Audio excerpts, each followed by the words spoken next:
Yo, what's up? My name's Petrowski, and today I'm here to cover another event for you guys. So this is actually a type of event that I don't normally cover. It's a PvP event, and there are a ton of PvP events always going on in PokeMMO, so they're not super special, so I don't always cover them, but this happens to be a special PvP event that only happens once a month, and it's going to be the PokeMMO Team Tournament. So basically, with a team tournament, you're going to have 3 players from one team, one playing each main tier. So each team is going to need one OU player, one UU player, and one NU player. That's a very important thing to remember. And then there are a certain number of teams that are guaranteed a slot in the tournament because they've won these tournaments in the past, I believe, is the reasoning. But honestly, I'm not super sure on that. So the important details for this tournament is that it's going to be on the 24th of September on Friday. There's going to be allowed 32 teams. It's going to be a 6v6, so normal 6 Pokemon per party, pretty standard stuff. Tournament mode duels, so this isn't an automated PvP tournament, which is also a really important thing to mention. There's a lot of PvP tournaments that are automated through the UI and through that little system in game where you can click the little master ball at the bottom of your screen that says PvP and kind of enter those automated tournaments. This is not automated. It's a lot more communication and a lot more socializing and a lot more. You really do need to understand the rules so you don't make a mistake, unlike the automated tournaments. So Friday the 24th of September, 7 p.m. UTC, 3 p.m. Eastern, 9 p.m. CEST, 4 p.m. BRT, and 2 p.m. CDT. Make sure you can click the forum link in the description to get your own time zone converter or just check out any of these details on your own. This is a pretty complex tournament, and it's also a pretty high level PvP tournament. You won't be doing this ton of tournament unless you're in like a pretty established team, as well as being able to have a full team for at least one of those tiers, if not being able to play multiple of those tiers. So only registered players are allowed to play in this tournament, and registration is basically registration for a non-automated event is kind of first come first serve. So what's going to happen is you're going to have to fill out this overview or this kind of overlay, this kind of information, your team name, your team tag, your 3 registered players, and then your team captain, which will be just whoever you pick out of the 3 to be able to communicate back and forth with the moderators. So you're going to get all this information. You're going to copy this, paste it into a response below the forum, and then fill it all in. And then right before when the opening starts, I'll go ahead and find you guys the right time for when it's the time to register for this event.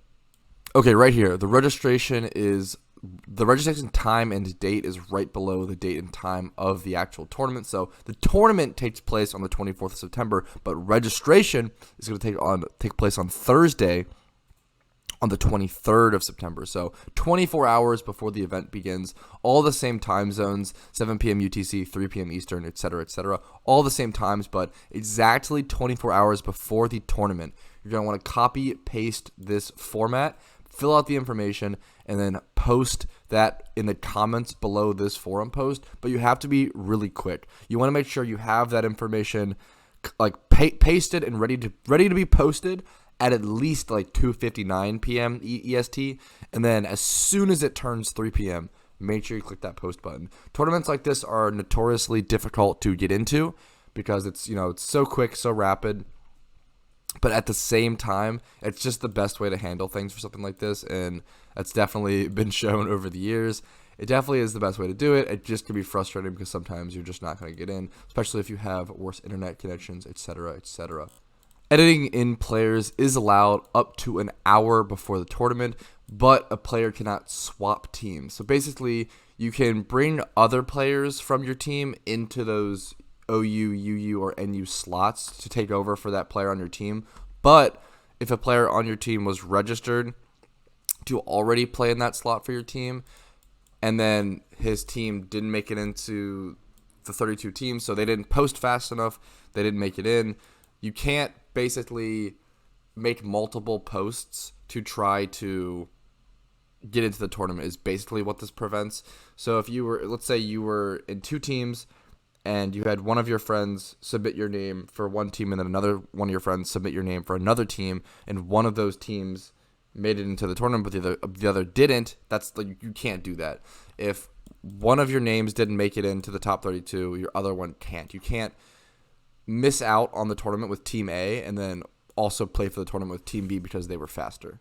From my understanding, that could be wrong. This is a pretty confusing line of text, and this is a pretty complicated tournament. I'm also not used to covering something like this, so I'm learning as we go for sure. And I appreciate any feedback or criticisms in the comments, letting me know where you think I might be wrong on this.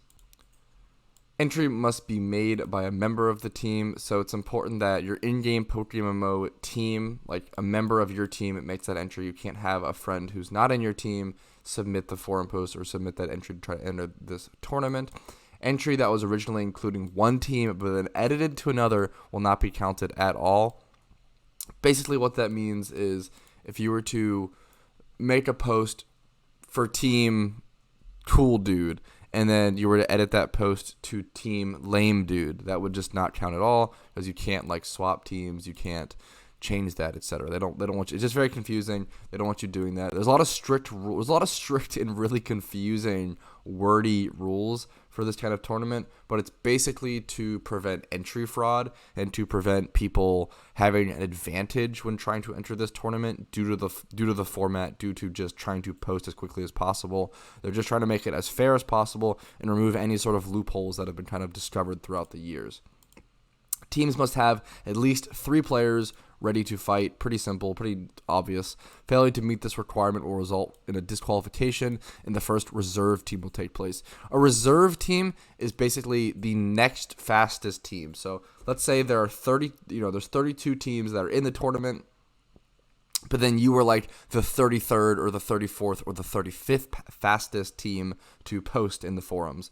You're kind of on that like reserve list where if one of those teams fails to do something properly or is disqualified, you're gonna be able to be entered into the tournament. So make sure if you are the 33rd through like 35th team, you kind of stay active, you stay aware of the tournament, and you kind of keep active with it and follow the forum still to see what's going on. Okay, and they go ahead and give you a nice example of a valid entry here. I kind of did the same thing with Cool Duders, but they do it here with Game Masters and then all the players' names and then the team captain. So if this is an important little note, if I notice your team is an alt team when creating the bracket and reserves list, I will put that team on the last spot of reserves. Basically, they're saying they're going to punish people. They're going to punish high-level players that are trying to just make a separate team on an alt account just to get another entry in this tournament or to try to just enter this tournament unknown. They really want this kind of tournament to be very respectable. This is a very high-class tournament. It's a very, very known tournament for PokeMMO, and it's like kind of the, it's like one day, like I want to win a team tournament, because there's something very beautiful at stake for this tournament, and that's in the prizes. I'll go ahead and show you guys the entry into the PokeMMO Hall of Fame. That's the main prize that you're going to see here. There are some other stuff, 1,000 RP, but, who cares?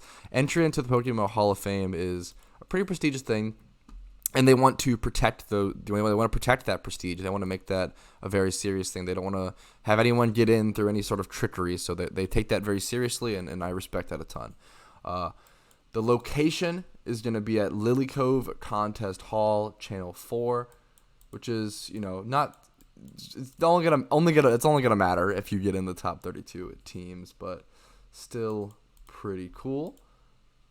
The clauses are pretty normal. So the clauses, if you don't know about clauses, I might actually have to make a video on that on my own. But that's basically, you can read all of those. You don't have to worry about those. Those will be taken care of when you do the. As long as you challenge your opponent to a tournament-style duel, the clauses will all be taken care of, and you don't have to worry about them. But anyways, let's formally cover prizes. So 1,000 RP for each 3 winners, guaranteed spot in next month's team tournament, player sprites on next month's tournament poster, and then entry into the PokeMMO Hall of Fame. All right, and then moving on to this chart of information, points for the team of the year. Basically, what this means is that if you place or win this tournament, you're going to get points towards the prize of the team of the year, which, basically is pretty self-explanatory. At the end of every year, they crown a team of the year based on team tournament wins and some other tournaments, etc., etc. So it's important to keep that in mind. And if you're going for team of the year, good luck. I think it's one of the most prestigious titles in PokeMMO, so best of luck. And then a couple of final notes. Disconnecting during a match will result in a DQ, which is a very, very harsh rule. This has been taken into and out of effect over the years, I believe, if I remember correctly. There's also been a lot of harsh feedback and a lot of criticism over this rule. It is a pretty harsh rule, so I understand the weariness around it, but it does seem to be semi-important, but that's not for me to decide. Do not block the staff running the event. If you disregard requests for to unblock the staff, you'll be disqualified. They need to be able to communicate with you. Make sure you don't have any staff blocked that are running this event, or probably don't have any staff blocked at all. If you're having an issue with staff that requires a blocking to that extent, I would talk to a higher up moderator and maybe report them if they're being that disruptive, but it's unlikely. Once your match is called, you'll have 10 minutes to report to the table. No time extensions will be given.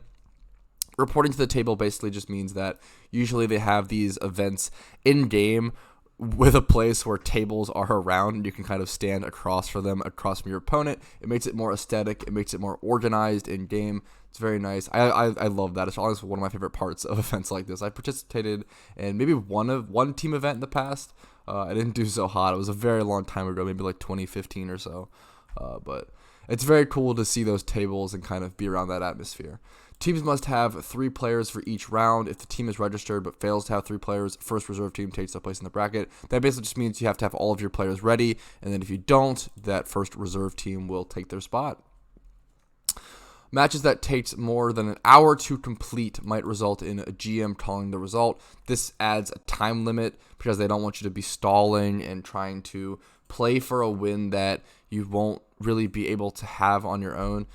This happens a lot of times in other games, specifically card games, where they try to implement a rule where if you just play for time and play to stall, you're going to get punished, because it's really lame if you're just playing for that instead of trying to be the better player and actually defeat your opponent, but you're playing for the longest game possible and winning to time. It's pretty lame. Not a fan of that personally. Please listen to the staff members' instructions during the tournament. The behavior of ruining the event for other players on purpose will meet with a yellow/red card system of penalties. And that has a lot more complicated rulings here. You can go ahead and click this link here in the forum post, which will be in the description if you want to read more on that. But as long as you're not being, bit of an asshole, you should be fine. Shouldn't be an issue, but yep.